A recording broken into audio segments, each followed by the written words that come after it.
Wouldn't you like to know without a reasonable doubt where the existence of life on Earth came from? Well, me too. So let's get into it.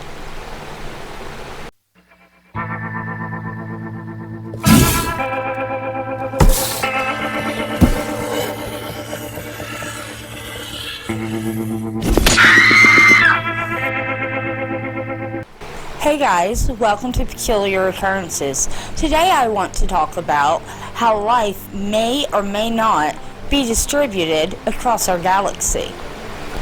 Space, the final frontier. I've always wanted to say that. So where do you believe that life on Earth and humankind came from? With a documented world history of over 5,000 religions, we have a lot, and I mean a lot of hypotheses to go by.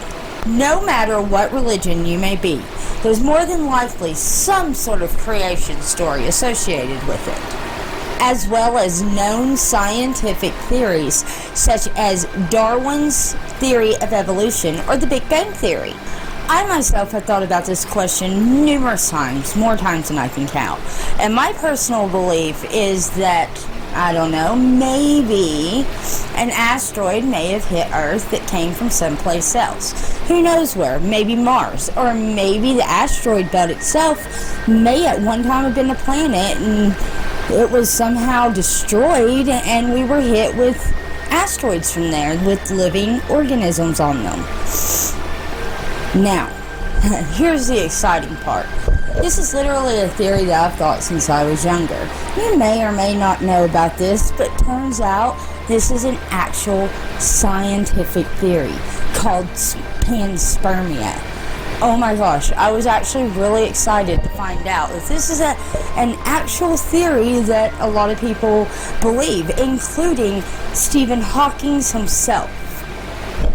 Here's the actual Wikipedia definition of panspermia, and I'll let you stop this video and read it if you would like, but it's basically what I just described.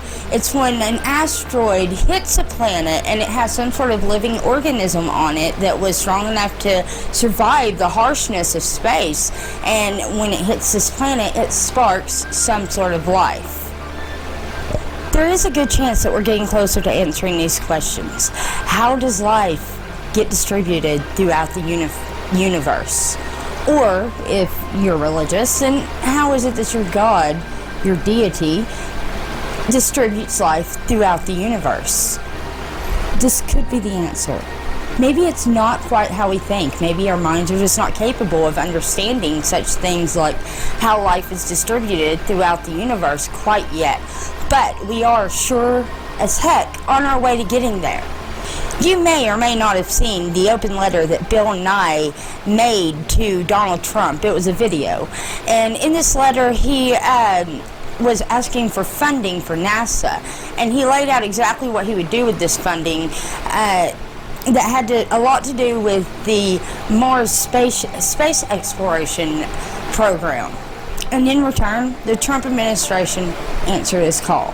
On March 21st of this year, both parties in Congress and the Trump administration made a change to a federal document, a small change, but one that could end up changing the entire course of humankind and exploration.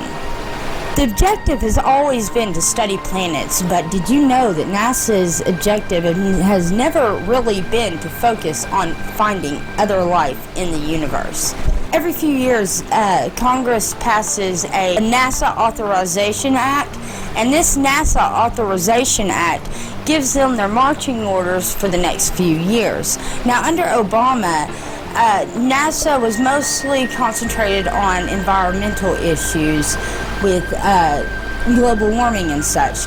This time around, they have actually been told to look into how life is distributed throughout the universe. So basically try to prove or disprove panspermia itself. And it has also been made a directive to look for other life, to actually seek out extraterrestrials, which has never been a thing. Believe it or not, has never really been a thing. Here's what the actual bill entails, and I'll just let you pause this if you would like to actually read it. I want you to pay real close attention to the words down at the end, where it says that they will be specifically looking at evolution and distribution, and future in the universe, which means our future in the universe, with such things such as the Mars mission. This is amazing news. We have made enormous advances in telescopes.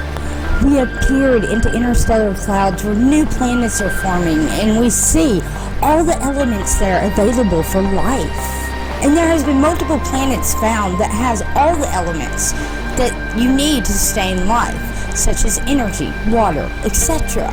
Even as close as on one of Saturn's moons. Now a manned mission to Mars, plus everything we are finding out from the International Space Station and Tabby's Star. And if you don't know about Tabby's Star, I've actually done an episode of Peculiar Occurrences on Tabby's Star, and you should go find it, and I will try to actually remember to link it below. So they are finding out with Tabby's Star the biggest signs of life I think we've ever seen. Even so, the mystery still remains about life on Earth. The faith that somehow, somewhere, at some time, something inanimate turned animate into living matter, living tissue, all on its own. It is a possibility, and even a probability, statistically, that life does exist on other planets somewhere, and we are not alone. Strangely, though, Congress sneakily told NASA that we will find aliens, like they know that they are out there. The Curiosity rover has collected a lot of radiation data to help us learn how to protect our astronauts. And the upcoming Mars 2020 rover mission will study the availability of Martian resources, including oxygen. There is so much more to learn as we expand our presence into the solar system.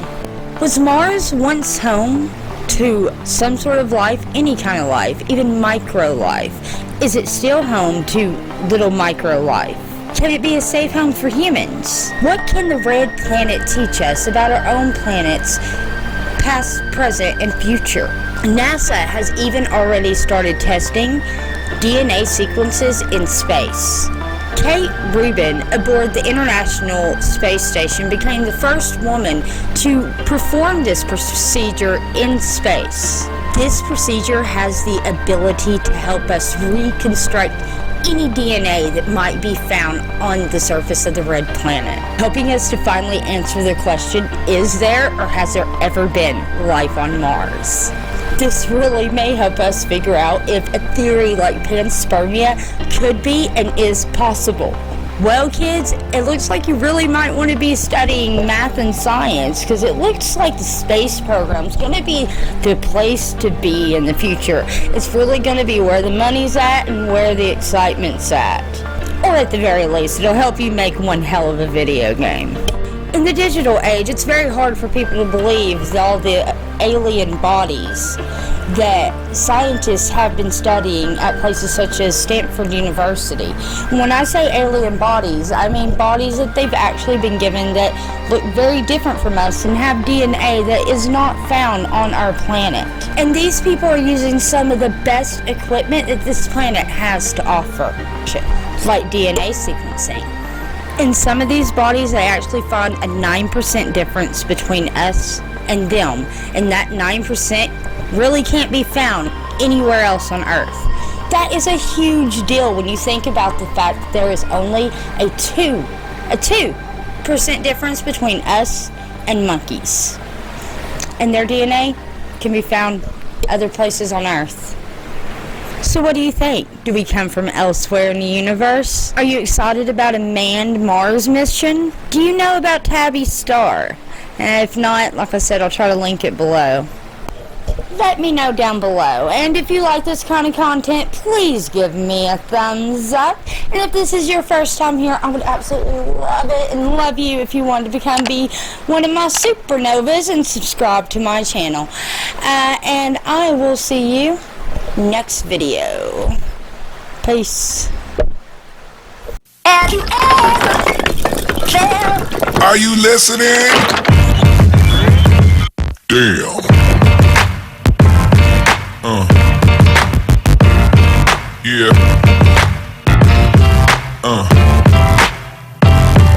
Yeah.